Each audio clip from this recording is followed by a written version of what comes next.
बच्चे आए, माननीय मुख्यमंत्री जी के निवास में मिलने गए, जो भाव उनके चेहरे में, उनके पालकों के चेहरे में था।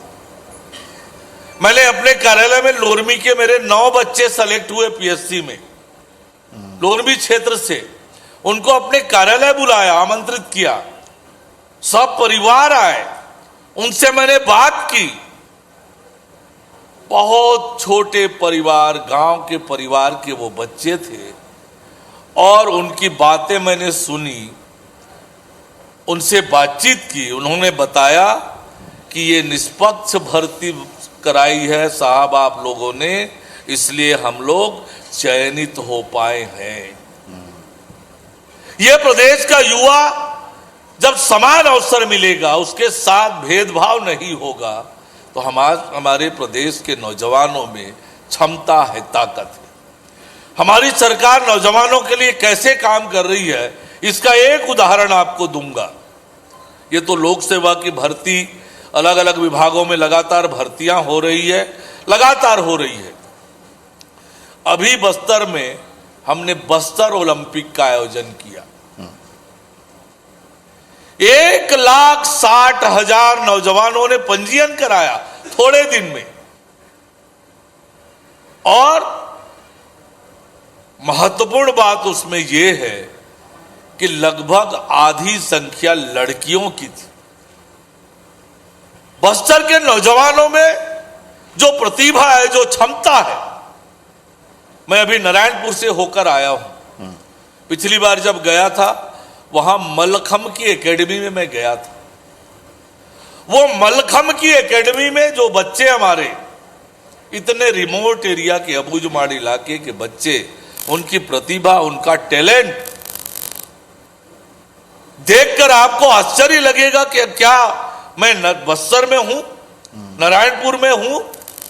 एशिया स्तर की प्रतियोगिताओं में स्थान पाने वाले बच्चे उस एकेडमी से, केवल उन्हें अवसर देने की आवश्यकता है जी। हमारी सरकार वो अवसर दे रही है। आज राज्य में भी क्या सरकार थी पिछली सरकार, खेल अलंकरण नहीं दे पाए थे 5 साल। हमारी सरकार आई, हमने खेल अलंकरण दिया। नौजवानों के सपनों को कैसे तोड़ा जाता है, ये पिछली सरकार ने करके दिखाया। नौजवानों के लिए हम क्या कर रहे हैं, बस्तर ओलंपिक का आयोजन ये बताता है कि हम राज्य के नौजवानों को आगे बढ़ाना चाहते हैं, क्योंकि वो हमारे राज्य के भविष्य हैं। उनको आगे बढ़ाएंगे, हमारा प्रदेश आगे बढ़ेगा। जी अरुण जी, एक चीज, क्योंकि हम कांकेर में बैठे हैं, आप यहाँ के प्रभारी मंत्री भी हैं, कि जो हमारा जिला चौपाल में जो पहले लोग आए, वक्ता आए, युवा भी थे, उसमें उनकी एक ये डिमांड है कि अभी तक कांकेर में ना कोई एक इंजीनियरिंग कॉलेज है, ना कोई स्किल डेवलपमेंट के लिए कोई इस तरीके का सेंटर है। मेडिकल कॉलेज भी अनाउंसमेंट हुआ है, अभी उसका क्रियान्वयन नहीं हुआ है, और जो यहाँ के लोग हैं वो बाहर चले जाते हैं, रायपुर या दूसरी जगह चले जाते हैं। तो क्या अगले 5 सालों में या तुरंत कुछ आप ऐसा यहाँ पे करेंगे, यहाँ की जनता को बताएंगे कि जिससे कांकेर का युवा को यही मौका मिले उसका अपने प्रतिभा बढ़ाने के लिए? आपने जैसे बताया कि मेडिकल कॉलेज की स्वीकृति नरेंद्र मोदी जी की सरकार में, केंद्र सरकार की योजना से हुआ है, और बहुत जल्दी उस पर काम चालू होगा। कांकेर को अच्छा मेडिकल कॉलेज मिलेगा, अच्छा मेडिकल कॉलेज मिलेगा, और आने वाले समय में कांकेर ये हमारा बड़ा महत्वपूर्ण जिला है। सांस्कृतिक दृष्टि से, ऐतिहासिक दृष्टि से इसका अपना अलग इतिहास रहा है कांकेर का। यहाँ की संस्कृति, यहाँ का कल्चर, यहाँ का संस्कार ये अद्भुत रहा है। राजनीतिक रूप से ये बहुत जागरूक जिला है, बहुत जागरूक जिला है, और यहाँ के लोग बड़े जागरूक हैं। आने वाले समय में निश्चित रूप से कांकेर तेज गति से आगे बढ़ेगा, ये मुझे पूरा भरोसा है, और हमारी सरकार ये करेगी, हम कर भी रहे हैं। यदि आज मेडिकल कॉलेज कांकेर में आ रहा है तो हमारी सरकार ही लेकर आ रही है जी, और आगे भी कांकेर की तरक्की विकास के लिए जो भी जरूरत पड़ेगा, हम पूरी ईमानदारी और मेहनत से कांकेर के लिए करेंगे।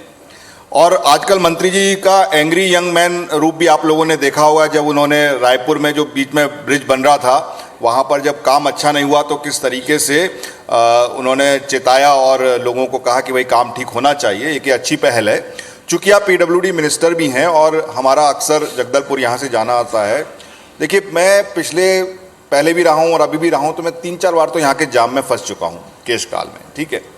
और अभी हालांकि सड़क नहीं बनी है, तो क्या ये जो सड़क भी जो हुई है ये भी बहुत पुरानी है, तो इसकी कनेक्टिविटी बस्तर की बहुत इंपॉर्टेंट है, बस्तर क्योंकि टूरिज्म के हिसाब से भी बहुत इंपॉर्टेंट है, कांकेर भी बहुत अच्छा है, तो ये कब इसके जाम से यहाँ के जनता को छुटकारा मिलेगा, यहाँ की सड़कें बेहतर होंगी, उसके बारे में आपकी क्या प्लानिंग है?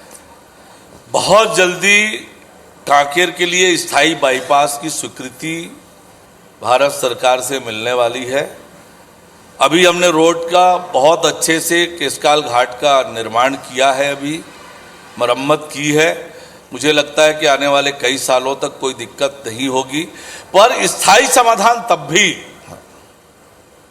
उसका समाधान का रास्ता हमने निकाला है, योजना बनाई है और बहुत जल्दी उसकी स्वीकृति मिलेगी और हमेशा के लिए केशकाल घाट में जो समस्या होती है उसका समाधान हमेशा के लिए हो जाएगा। चलिए, ये अच्छी बात है, लेकिन एक बात और है कि कांकेर में रेलवे की सेवा भी नहीं है। तो अब तो आपकी डबल इंजन सरकार है और रेलवे में और रोड में दोनों में आपकी सरकार, जो मोदी जी की सरकार है, बहुत अच्छा काम कर रही है। बल्कि कंपटीशन है वैष्णव में और गडकरी जी में कि कौन ज़्यादा रेल बिछा दे या रोड बिछा दे। तो क्या कांकेर वासियों को यहाँ पर रेल की सुविधा मिलेगी? रेल से जोड़ने का काम करेंगे आप? देखिए, बस्तर क्षेत्र में लगातार रेलवे का भी विस्तार हो रहा है, सड़कों के जाल भी बिछाए जा रहे हैं। केंद्र सरकार, राज्य सरकार दोनों मिलकर बस्तर की तरक्की और बेहतरी के लिए लगातार काम हो रहा है। आने वाले समय में उसकी गति और तेज होगी, आप देखते रहिए। और अभी हाल ही में चुनाव होने हैं त्रिस्तरीय पंचायत, और उसके लिए तो कोई तारीख अभी जनता को यहाँ पे तैयारी, आपके कार्यकर्ता भी आपकी बैठे हैं, तो कब चुनाव हो सकते हैं? अभी होंगे कि मार्च में होंगे? क्या उसमें? देखिए, सरकार के स्तर की सारी तैयारी हमने पूरी कर ली है। महापौर और अध्यक्ष के पदों का आरक्षण हो गया है, पंचायत के भी आरक्षण के काम पूरे हो गए हैं। दोनों विभाग जो पदों के आरक्षण की सूची वो राज्य निर्वाचन आयोग को भेजेंगे और फिर राज्य निर्वाचन आयोग की भी तैयारी मुझे लगता है कि वो पूरी हो चुकी है। और जैसे ही आरक्षण की सूची उन्हें मिलेगी, वो चुनाव के कार्यक्रम की घोषणा करेंगे और मैं उम्मीद करता हूं कि फरवरी के महीने में ही दोनों चुनाव संपन्न हो जाएंगे। और हमने जो तय किया है हमारी सरकार ने कि हम दोनों चुनाव एक साथ कराएंगे, वन नेशन वन इलेक्शन के तर्ज पर दोनों चुनाव एक साथ कराएंगे। दोनों चुनाव अलग अलग कराने से लगभग 80 दिन की आचार संहिता लगती थी। 80 दिन सारा शासन प्रशासन चुनाव आचार संहिता के चलते ठप होता था। अब मुझे लगता है कि पूरे 35 दिन में ही दोनों चुनाव की आचार संहिता पूर्ण हो जाएगी, चुनाव की प्रक्रिया पूर्ण हो जाएगी। एक ज़्यादा समय सरकार को काम करने का और संसाधन की भी बचत होने वाली है। तो मुझे उम्मीद है कि फरवरी महीने में दोनों चुनाव संपन्न हो जाएंगे। लेकिन आरक्षण पे तो विवाद हो गया, आपने ओबीसी वर्ग को तो जो दिया ही नहीं आरक्षण। ये तो आपके विपक्षी कह रहे हैं कि आप ओबीसी के बिल्कुल खिलाफ हैं। देखिए, पहली बात तो ये है, कांग्रेस पार्टी की राजनीति के 3 सूत्र है जो मैं बार बार आपको बताता हूं: भय, भ्रम और भ्रष्टाचार। वो उनके बड़े नेता संविधान की कॉपी लेकर दिखाते हैं लोगों को, कभी एक आध पन्ना पढ़ा होगा उन्होंने। अब ये जो छत्तीसगढ़ के नेता भी उसी तरह की भाषा में बात कर रहे हैं। इन्हें सर्वोच्च न्यायालय के फैसले के बारे में कोई जानकारी है कि नहीं है? क्योंकि सर्वोच्च न्यायालय का फैसला 2021 में एक फैसला आया, 2022 में एक फैसला आया, राज्य में इन्हीं की सरकार थी। तब सर्वोच्च न्यायालय ने अन्य पिछड़े वर्ग के आरक्षण के लिए निर्देश दिया। मध्य प्रदेश और महाराष्ट्र के केस में ये कहा कि ओबीसी को आरक्षण अन्य पिछड़े वर्ग को 50% की सीमा में ही देना है। उसके लिए एक डेडिकेटेड आयोग बनाएंगे आयोग के रिपोर्ट के आधार पर आरक्षण की व्यवस्था होगी। और उस फैसले में सर्वोच्च न्यायालय ने कहा कि यह फैसला देश के सभी राज्यों और केंद्र शासित प्रदेशों में लागू होगा। उसी के अनुरूप ये आरक्षण की व्यवस्था हुई है। राज्य सरकार के पास दो ऑप्शन थे कि सर्वोच्च न्यायालय के पालन में आयोग बनाए और आयोग के रिपोर्ट के आधार पर आरक्षण की व्यवस्था करे, और यदि आयोग का गठन नहीं करती राज्य सरकार तो अन्य पिछड़ा वर्ग को आरक्षण एक भी नहीं मिलता, आरक्षण शून्य हो जाता, जैसे झारखंड जैसे कुछ राज्यों ने नहीं हुआ है। और ये जिला पंचायत अध्यक्ष के पद को लेकर कह रहे हैं, लेकिन नगर पालिका के अध्यक्ष, नगर पंचायत के अध्यक्ष, पार्षदों में अन्य पिछड़ा वर्ग को आरक्षण मिला है। महापौर और नगर निगम के पार्षद के पद पर आरक्षण मिला है। सरपंच, जनपद, जिला पंचायत सदस्य तक ओबीसी के लिए आरक्षण मिला है। जिला पंचायत के मामले में, अध्यक्ष के मामले में, चूंकि 16 जिले हमारे अधिसूचित क्षेत्र में आते हैं जो अनुसूचित जनजाति के लिए ही आरक्षित हो सकते हैं। अब 16 आरक्षित हो गए अनुसूचित जनजाति वर्ग के लिए। अब हमारे पास बचे कितने? 23 में से, और उसमें 4 पद अब अनुसूचित जाति के लिए हो गए। और इस बात को ये बताए बिना, क्या इन्हें सर्वोच्च न्यायालय के फैसले पर भरोसा नहीं है? क्या ये चाहते थे कि राज्य सरकार आयोग ना बनाए और अन्य पिछड़ा वर्ग को आरक्षण कहीं पर भी ना मिले? ये कांग्रेस यही चाहती थी, जैसे झारखंड में हुआ है और एक आध राज्य में हुआ है। पर जो पैटर्न हमने अपनाया है, यही पैटर्न मध्य प्रदेश ने अपनाया है, यही बिहार ने अपनाया है, अन्य कई राज्यों ने यही पैटर्न अपनाया है, क्योंकि ये सर्वोच्च न्यायालय का फैसला है, किसी राज्य के बस का बात नहीं है।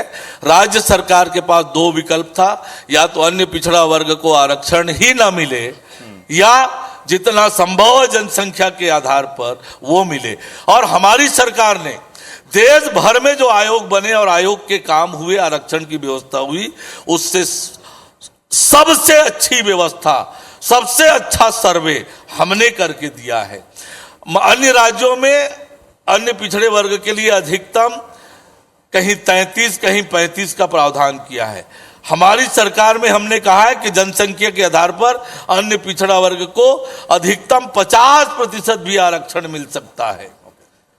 तो हमने पिछड़े वर्ग के लिए अधिकतम व्यवस्था की है। और ये कांग्रेस पार्टी, जिन्हें पिछड़ा वर्ग का हमेशा शोषण किया, उपेक्षा किया, वो पिछड़े वर्ग के खातिर आज पैरवी करने निकले हैं जी। खुद भूपेश बघेल की सरकार ने पिछड़े वर्ग को आरक्षण दिया, अपने व्यक्ति को भेजकर हाई कोर्ट से स्टे कराया, उसे आयोग के पद पर बिठाया। ये किस मुंह से पिछड़े वर्ग की बात करेंगे?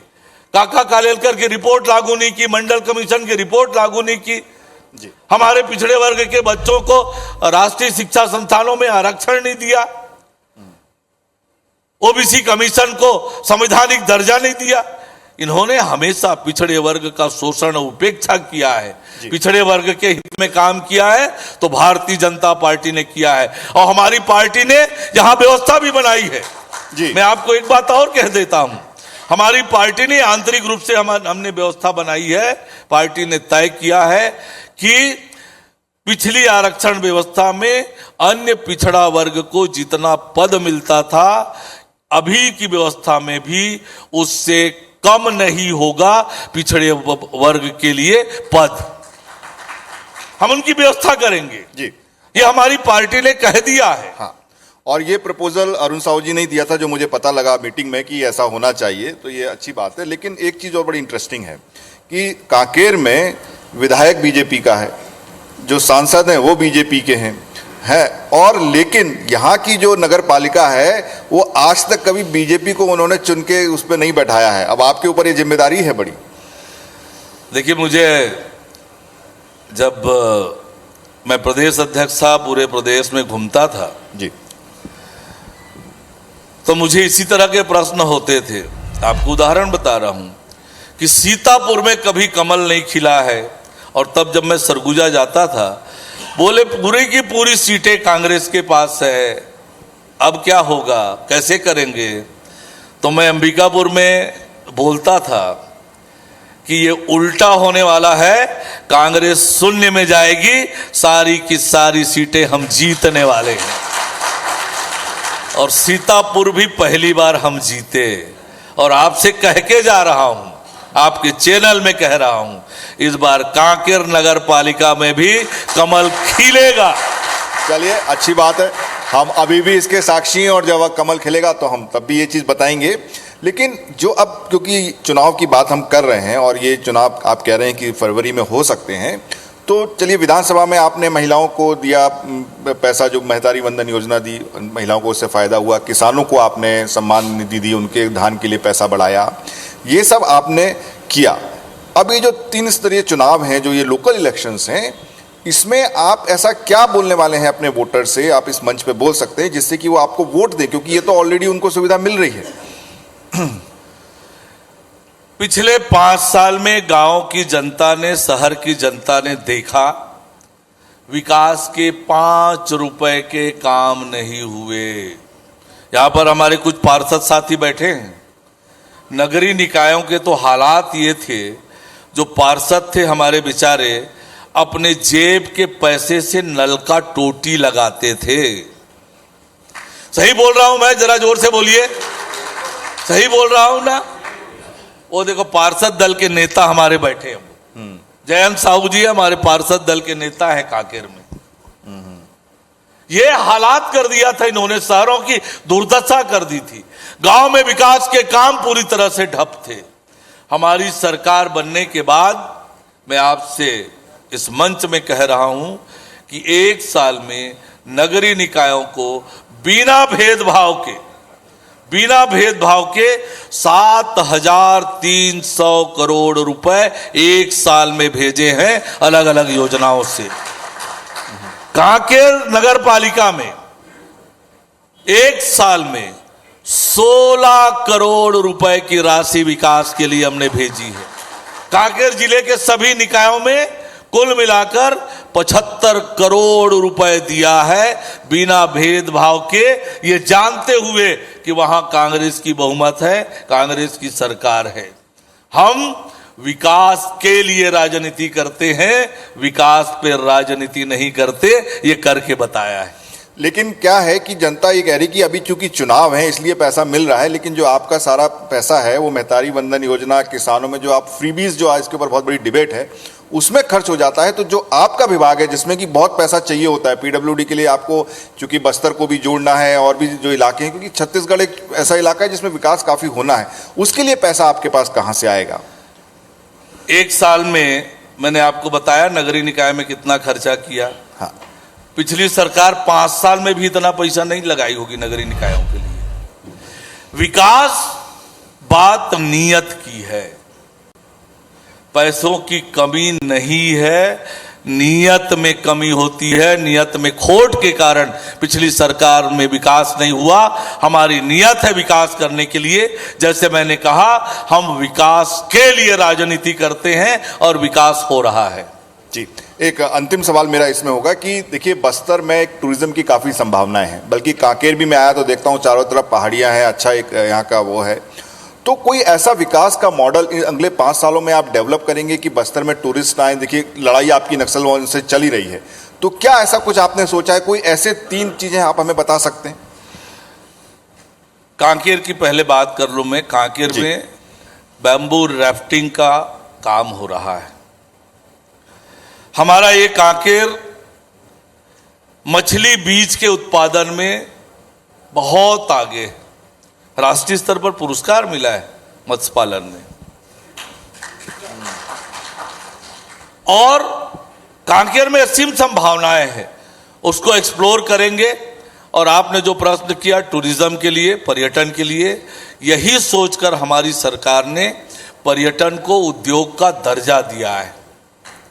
हमारी सरकार ने सरगुजा आदिवासी विकास प्राधिकरण बस्तर आदिवासी विकास प्राधिकरण की बैठक हमने चित्रकूट में किया। पूरी सरकार चित्रकूट गई, देश और दुनिया के लोगों के नजर में आए चित्रकूट, नजर में है और लोगों तक पहुंचे। टूरिज्म की बहुत संभावनाएं हैं, इसीलिए टूरिज्म के माध्यम से हम राज्य को विकास की दिशा में ले जाना चाहते हैं और इसीलिए पर्यटन को हमने उद्योग का दर्जा दिया है और निश्चित रूप से पर्यटन क्षेत्र को प्राथमिकता से हम विकसित करेंगे ताकि दुनिया भर के पर्यटक हमारे प्रदेश में आए, बस्तर में आए। चलिए, बहुत बहुत धन्यवाद अरुण जी आपका, और आपको शुभकामनाएं कि यहाँ पर आप ये रिकॉर्ड तोड़ें। जैसा कि आपने कहा है, क्योंकि मुझे बताया कि 50 साल जब से बनी है 52 से, तब तक एक बार भी बीजेपी यहाँ नहीं जीती है, तो ये भी देखने वाली बात होगी। और बस्तर अंतर्राष्ट्रीय मंच पर दिखे टूरिज्म के लिए और केवल नक्सलवाद के लिए ना जाना जाए, ये भी हम चाहते हैं कि आपकी सरकार में ये ऐसा अभी एक हमारा गांव 20 देशों के, हाँ 20 देशों में वो गांव चिन्हित हुआ है, तो ये तो बस्तर जा ही रहा है विश्व के मानचित्र पर। बहुत बहुत धन्यवाद, आपने बहुत सारे सवालों का बहुत अच्छे से जवाब दिया। और जी तो एक बार शानदार सेशन के लिए जोरदार तालियां। वैसे ही खुलकर आपने अपनी बात रखी। अरुण जी को मैं धन्यवाद देता हूं और मैं केदार कश्यप जी को मंच पर आमंत्रित करता हूं। सर, आप प्लीज मंच पर आइए। एक छोटे से सेशन की आपसे भी मांग बार बार की जा रही है कि एक छोटा, आइए मंच पर आइएगा।